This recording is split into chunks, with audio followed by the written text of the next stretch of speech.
अगला लेसन है attempting more number of questions. बहुत लोग क्या करते हैं अपने एक्यूरेसी के चक्कर में कि यार मेरी एक्यूरेसी बढ़ जाए, ज़्यादा क्वेश्चन अटेम्प्ट कर लूँगा, मेरे को नहीं भी आ रहा होगा तो यार मेरे नंबर घट जाएँगे, ये वो एटसेट्रा, एटसेट्रा। लेकिन भाई ये भी तो देखो कि तुम्हें मिनिमम कितने अटेम्प्ट करने हैं। जैसे फॉर एग्ज़ाम्पल मैं बताता हूँ, अगर तुम 70 क्वेश्चन अटेम्प्ट कर रहे हो और तुम उसमें 50 क्वेश्चन भी करेक्ट कर रहे हो और सिर्फ 20 इनकरेक्ट कर रहे हो, तुम्हारे आंस मार्क्स बैठते हैं 86.8। ठीक है? यहाँ पे वही तुमने वही तुमने 20 क्वेश्चन और एक्स्ट्रा किए, जिसमें तुम्हारे 10 करेक्ट हो गए और 10 इनकरेक्ट हो गए। राइट? जो कि ये वाला फिगर है। 90 अटेम्प्ट में 60 करेक्ट हैं और 30 इनकरेक्ट हैं। तुम्हारे बन रहे हैं 100 नंबर, सीधा-सीधा 15 नंबर का इंक्रीमेंट। तो तुम ये सोचो कि यार तुम 70 अटेम्प्ट करके बहुत अच्छे मार्क्स ले आओगे, कट ऑफ से ऊपर ले आओगे, तो ये बहुत लो प्रोबेबिलिटी गेम बन जाता है। हमेशा ट्राई करो 90 से ऊपर अटेम्प्ट करने के। 90 या 90 से ऊपर, ये एक आइडियल सिनेरियो है। क्योंकि देखो रीज़न बीइंग ये है, सीधी-सी बात है, प्रोबेबिलिटी का गेम है। अगर तुम किसी भी क्वेश्चन में ना एटलीस्ट 2 ऑप्शंस में आ पा रहे हो, ठीक है? अगर तुम इसको एलिमिनेट कर पा रहे हो यार, या तो ये, या तो ऑप्शन 1 या ऑप्शन 2, अगर ये चीज़ तुम कर पा रहे हो, उसको तुम्हें डेफिनिटली अटेम्प्ट करना है, ठीक है? क्योंकि प्रोबेबिलिटी तुम्हारी वहाँ करेक्ट होने की 50% है। कोई रैंडम गेसिंग नहीं, ओनली लॉजिकल गेसिंग, ठीक है? हमें करनी है लॉजिकल गेसिंग्स। अंडरस्टूड? ठीक है, आओ अब नेक्स्ट लेसन पे चलते हैं। अगला है अप्रोच टिप्स। अब देखो, मैं बताता हूँ इसका मतलब क्या है। इसका मतलब ये है कि यार बहुत बहुत एस्पिरेंट्स स्पेशली फर्स्ट टाइमर्स को क्या लगता है ना, अगर मैंने ये क्वेश्चन नहीं पढ़ा है, तो वो मेरे को नहीं आता, उसको स्किप करो। और ऐसे बंदा करता चला जाएगा ना, तो उसको वो at the end of the day paper में क्या रियलाइज़ करेगा, मुझे मात्र 30 क्वेश्चन ऐसे हैं जो ढंग से आते हैं, 30 भी नहीं, 20 क्वेश्चन ऐसे हैं जिसमें मैं 100% श्योरिटी पे हूँ। मेबी 40-50 क्वेश्चन ऐसे हैं, 40 या हाँ, 50-60 मान लो या 40 मान लो, जिसमें तुम 50-50 श्योर हो, 50-50। फिर तुम्हारे पास 30 ऐसे क्वेश्चन आएँगे जिसमें तुम्हें भाई 3 में से 1 ऑप्शन लग रहा है, 3 बाय 1, 1 बाय 3 की प्रोबेबिलिटी है और 10 क्वेश्चन ऐसे होंगे जो नहीं आते, काटो, ठीक है? तो अब क्या करें? सिर्फ 20 क्वेश्चन करके आ जाएँ? ऐसा तो नहीं कर सकते ना। हमें करनी है अप्रोच टिप्स। कैसे? हमें अटेम्प्ट करने के तरीके ढूँढने हैं। ये मेरे को पहले नहीं आती थी, मेरे को लगता था भाई अगर ये मेरे को नहीं आता, तो यार ये तो बहुत स्पेसिफिक फैक्ट हो गया, ये अब मैं कैसे बताऊँ भाई? जैसे बहुत सारे तुमने क्वेश्चन होगा कि वर्ल्ड में ओनली सिर्फ़ एक ही है। अब यार मैं कैसे बताऊँ वर्ल्ड में ओनली यही है? तो यही तरीके से, मैं वही यहाँ बताना चाह रहा हूँ कि 30% जो क्वेश्चन होते हैं 100% एक्यूरेसी के साथ पते होंगे। 70% क्वेश्चन में हमारी लगती है analytical thinking, logical elimination, preventing negative marking. हमें 200 मार्क्स नहीं लाने भाई। अगर कट ऑफ उस साल 85 है तो मैं 85 लाऊँ तो भी मेरा काम बन जाएगा। उस साल कट ऑफ 75 है तो मैं 75 लाऊँ तो भी मेरा काम बन जाएगा।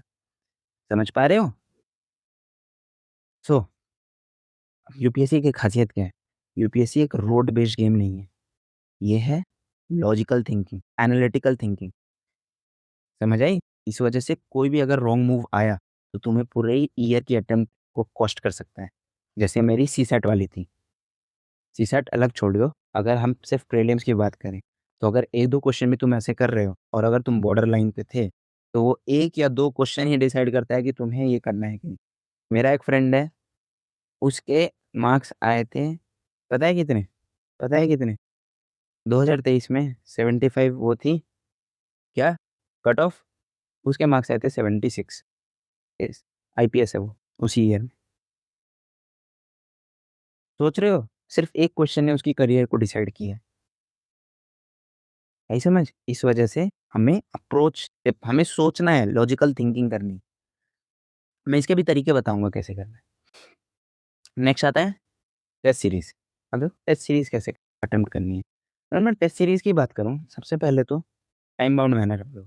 अगर तुम्हारा पेपर 2 घंटे का है, तो 2 घंटे ही देने हैं। सिमिलरली मेंस का पेपर है, अगर मेंस का पेपर 3 घंटे का है, तो तुम्हें कोई भी टेस्ट 3 घंटे में ही देना है। तो ये हैबिट बनाओ। जीएस 1 के लिए भी है और 1 2 के लिए भी, राइट? पेपर 1 और पेपर 2 दोनों के लिए। दैट इज़ वो प्रीलिम्स वाला और वो सीसैट वाला। इन दोनों को तुम्हें 2 घंटे में करना है, ये टाइम बाउंडेशन तुम्हारे पास होनी चाहिए। तुम ये सोचो यार मैं अपने आप दे रहा हूँ, पहले इधर कर लेता हूँ, पहले वो ना, गलत, बिल्कुल गलत तरीका है वो। अगला क्या है, make short notes max 1 page from each test. इसका मतलब ये है कि मान के चलो तुमने एक टेस्ट दिया, ठीक है? तुमने उस टेस्ट को टैली कर लिया, अच्छा मेरे इतने मार्क्स आ गए। हमारा काम है उस मार्क्स को नहीं देखना, हमारा काम है कि हमने उस टेस्ट से सीखा क्या? क्या कहीं मैं लॉजिकल थिंकिंग में गलत था? क्या कहीं मेरा कांसेप्ट गलत था? क्या कहीं मेरे पास फैक्ट नहीं था? तो तुम्हें 1 पेज का हर टेस्ट से 1 या मैक्सिमम डेढ़ पेज, मैक्सिमम डेढ़ पेज का तुम्हें नोट्स बनाने हैं उस टेस्ट से, राइट? कि मान के चलो कोई कंसेप्चुअल वो था या फैक्ट था, तुम एनालाइज़ करो। अगला क्या है? Analyse your mistakes concepts you have applied. इसमें तुम्हें एनालिसिस करना है। या टेस्ट दे कर के छोड़ देने से उस टेस्ट की आउटपुट पता है क्या आएगी? ज़ीरो। मेबी तुम उसको बस टाइम बाउंड मैनर में काम कर पाओगे, बाकी उसके अलावा कुछ नहीं कर पाओगे और प्रीलिम्स में 2 घंटे में पेपर करना कोई बड़ी बात नहीं। मेंस में होता है 3 घंटे में पेपर, चैलेंजिंग होता है। प्रीलिम्स में कोई बड़ी बात नहीं है, 2 घंटे में लोग कर देते हैं। बहुत बेसिक चीज़ है। आई समझ इतनी बात? अब देखो, अगला क्या है? Apply learnings like approach tips working in the exam. जो मैंने बताया कि जो तुम अपनी टेक्निक्स बना रहे हो, टिप्स निकालने की कोशिश कर रहे हो, अच्छा ये वर्क कर रहा है, ये नहीं, वो अपने टेस्ट सीरीज़ में अप्लाई करो। अगर वो टेस्ट सीरीज़ में चीज़ें चल रही हैं, तो प्रोबेबिलिटी है कि वो आगे भी चलेंगी, ठीक है? आगे चलते हैं। Lesson 9 finding your own way. इसका क्या मतलब है? यार देखो मैं तुम्हें एक रोड मैप दे सकता हूँ, राइट? ये रोड चल रही है, इस रोड पे मैं चल के आया था। मेरे लिए कुछ चीज़ें काम करी, तुम्हारी ये रोड है। मैं तो तुम्हें यहाँ पे देख कर के बस मैं बता सकता हूँ, अच्छा भाई यहाँ से मैंने बस बता दिया, जैसे तुम रास्ते में किसी से पूछ रहे होते हैं ना, भाई मेरे को यहाँ जाना है। वो बंदा बता देगा कि यार भाई आगे जाना, आगे से राइट लेना, इधर से लेफ्ट लेना है, ये चल। लेकिन रास्ते में ऑब्स्टेकल्स भी तो आते हैं, उसको तो तुम्हें खुद चेज़ करना है। इस वजह से तुम्हें खुद का वे ढूँढना पड़ेगा, राइट? तुम्हें अपना खुद का वे ढूँढना पड़ेगा। सबसे पहला क्या है? Analyse, analyse, analyse. सोचते जाओ, सोचते जाओ, सोचते जाओ। सोचो मैंने क्या गलती की? सोचो मैं कैसे अपने आप को इम्प्रूव कर सकता हूँ? सोचो मैंने पिछले वाले टेस्ट से अब मैंने ऐसा क्या चीज़ किया जो मैंने पिछले टेस्ट में गलती की थी और अब वो सुधर गई। Learn from your mistakes. और सिर्फ़ अपने नहीं, दूसरों के भी मिस्टेक्स। ये मैंने सबसे पहले आते ही बोला और लास्ट में भी यही बोल रहा हूँ। एक बात और है, प्रीलिम्स हार्ड तब तक लगता है जब तक वो क्लियर नहीं होता। जिस दिन तुम्हारा प्रीलिम्स क्लियर हो जाएगा, उस दिन लगेगा भाई प्रीलिम्स तो बच्चा था, ये मेंस बाबू पता नहीं कहाँ से आ गए, ठीक है? Prelims is hard until it is cleared. और एक बात और, जिस साल तुमने प्रीलिम्स क्लियर कर लिया, बहुत हाई प्रोबेबिलिटी है तुम हर साल करते चले जाओगे। तुम्हारे नॉलेज में कुछ बढ़ा? नहीं। क्या तुमने कोई नई प्रिपरेशन करी? नहीं। क्या तुम कोई नई बुक उठा के लाए? नहीं। तुम्हें पैटर्न समझ आ गया। क्या समझे? तुम्हें पैटर्न समझ आ गया। इस वजह से जो एक बार प्रीलिम्स क्लियर करता है, वही करता चला जाता है। इस वजह से हमें अपना खुद का वे ढूँढना पड़ेगा। अब at the end of the day मैं ये बताऊँगा कि मेरे पास तुम्हारे लिए कुछ है। यार ये तुम्हारी प्रिपरेशन को रिप्लेस नहीं कर सकता, ये तुम्हारे हार्ड वर्क को रिप्लेस नहीं कर सकता, ये तुम्हारे स्मार्ट वर्क को रिप्लेस नहीं कर सकता। ये बस तुम्हें एड कर सकता है, ये तुम्हारी हेल्प कर सकता है। देखो भाई मेरे को नहीं पता कौन इतनी वीडियो लंबी देख रहा है। बहुत लोग होते हैं आके देखते हैं चले जाते हैं। लेकिन अगर तुम ये वीडियो देख रहे हो तो हाँ, ये है या तुम सीरियस हो, तुम तुम चीज़ों को करना चाहते हो। क्योंकि यार मेरे को पता है क्योंकि मैंने कोई भी इम्प्रैक्टिकल बात नहीं कही है। अब बहुत सारे ऐसे वो आएँगे, ये बोलेंगे ये कर लो, वो कर लो, इम्प्रैक्टिकल शॉर्ट टेस्ट सीरीज़ लगा लो ये वो। भाई इम्प्रैक्टिकल चीज़ है, शॉर्ट टेस्ट सीरीज़ नहीं लगानी, फालतू चीज़ है। क्या करूँगा मैं? उससे बढ़िया पीवाईक्यूज़ पढ़ो, राइट? मैंने जो भी बातें की हैं, लॉजिकल बात की हैं, इम्प्रैक्टिकल बात बिल्कुल नहीं करी है, ठीक है? अब देखो, मेरे पास क्या है तुम्हारे? ये एक बुक है, UPSC prelims simplified novice to master. अब देखो, इसमें यूपीएससी के 8 पेपर्स कवर्ड है। यूपीएससी प्रीलिम्स तो है ही, 2013 से 2025 तक। क्यों 2013 से? यार बहुत लोग होते हैं भाई मेरे को 30 साल के पीवाईक्यू करना है, 50 साल के पीवाईक्यू करना है। क्यों? पागल-वागल हो क्या? दिमाग से पैदल हो क्या? हैं? 30 साल पहले के क्वेश्चन देखो और आज के क्वेश्चन देखो, ज़मीन-आसमान का डिफरेंस है। इनफैक्ट 2018 के क्वेश्चन देखो और आज के क्वेश्चन देखो, ज़मीन-आसमान का डिफरेंस है। तो क्यों करना भाई? उतने जब से पैटर्न चेंज हुआ है, 2013 से समझ आते है कि अच्छा पैटर्न चेंज हुआ है, पीवाईक्यूज़ हमें करने हैं, तो 2013 से 25 तक क्यों नहीं मास्टरी कर लें? ढंग से उनको कर लें, 4 बार पीवाईक्यू कर लें। ताकि कुछ नहीं हो, पीवाईक्यू की थीम हमें पकड़ में आ जाए कि भाई पार्लियामेंट से क्वेश्चन आता है तो आता है। गवर्नमेंट से क्वेश्चन आता है तो आता है, आई समझ? तुम्हारे क्लाइमेटोलॉजी एक बहुत हाई प्रोबेबिलिटी टॉपिक है, इसको छोड़ के नहीं जाना ज्योग्राफी में से, तो वो है। ये एनालिसिस करो, क्वालिटी के पीछे भागो, क्वांटिटी के पीछे नहीं। इस बुक में क्या है?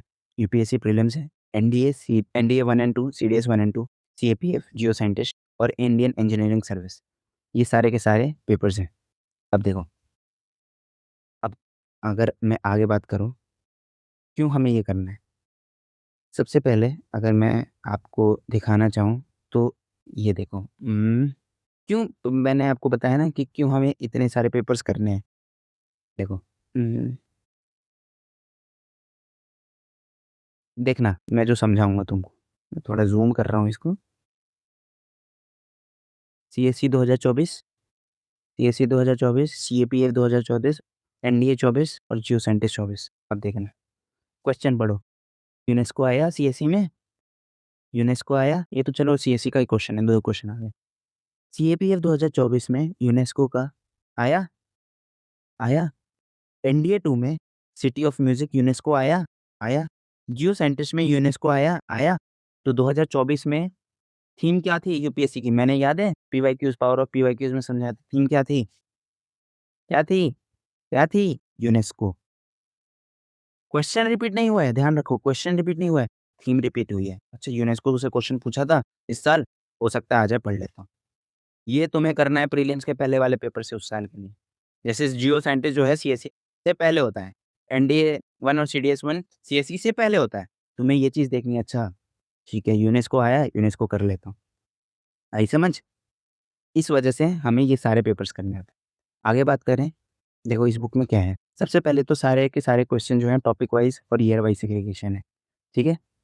जैसे फॉर एग्ज़ाम्पल, अब देखो, जैसे मैं तुम्हें यहाँ बताता हूँ। जैसे अगर मैं पॉलिटी की बात करूँ, पॉलिटी में हमने एक्सप्लेन कर रखा है रिकरिंग थीम्स क्या हैं। ये हाई प्रोबेबिलिटी वाले टॉपिक्स हैं जो मैं बता रहा था ना, अपनी प्रायोरिटाइज़ करो प्रिपरेशन को। अब यहाँ जैसे मैं अगर तुम्हें दिखाऊँ, तो हमने टॉपिक वाइज़, और जैसे ये वाला टॉपिक है constitution, it's making and it's amendment. अब इसको हमने क्या कर रखा है, हमने इसको हर साल में निकाल रखा है। तुम्हारे पास यार इतना बड़ा क्वेश्चन बैंक है, तुम्हें टेस्ट सीरीज़ की क्यों ज़रूरत है अगर यूपीएससी खुद अपना ब्लूप्रिंट दे रहा है तो? खुद सोचो, नेसेसरी है? कोई नेसेसरी नहीं है। तुम यहाँ से इतने सारे क्वेश्चन पूछ करोगे, समझ आ जाएगा तुम्हें। आगे बात करते हैं। अब देखो, हमने इसको इतने अच्छे से ब्रेक कर रखा है, जैसे मैं एग्ज़ाम्पल देता हूँ मैपिंग। क्या तुम्हें किसी भी पीवाईक्यू की बुक में मैपिंग ऐसे मिल जाएगी कि भाई हिस्ट्री मैपिंग अगले ने तोड़ रखी है, इंडियन मैपिंग है, एनवायरनमेंट मैपिंग है, रिवर मैपिंग है, वर्ल्ड्स मैप है, कहीं नहीं। हमने ऐसे ही हर एक उसमें ज्योग्राफी पढ़ लो, समझ लो, industrial location, resource distribution, soil agriculture, सब अलग-अलग ब्रेक कर रखा है।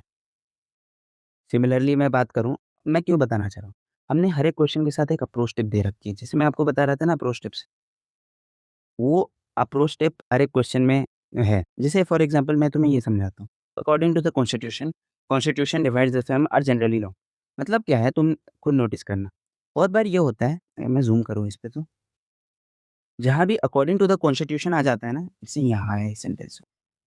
एक कॉन्स्टिट्यूशन यार एक लिमिटेड बुक है, प्रैक्टिकली सोचो, लिमिटेड बुक है, इतने सारे आर्टिकल्स हैं, कितने ही बड़ी कर सकते हो, उन सब कुछ तो उसमें डाल नहीं सकते। According to representation of people, ये सारी चीज़ें जो हैं जनरली गलत होती हैं, अकॉर्डिंग टू कॉन्स्टिट्यूशन ये हो गया। क्योंकि यार कॉन्स्टिट्यूशन की एक लिमिटेशन है ना, वो कितना वो कर सकता है। इस वजह से ये सारी चीज़ें आइडेंटिफ़ाई करना ये बुक सिखाती है। अगला देखो, numeric data facts are generally wrong, हमने विद एग्ज़ाम्पल दे रखा है। खुद इस चीज़ को पढ़ो, समझो और जाकर टेस्ट सीरीज़ में अप्लाई करो। समझ आई?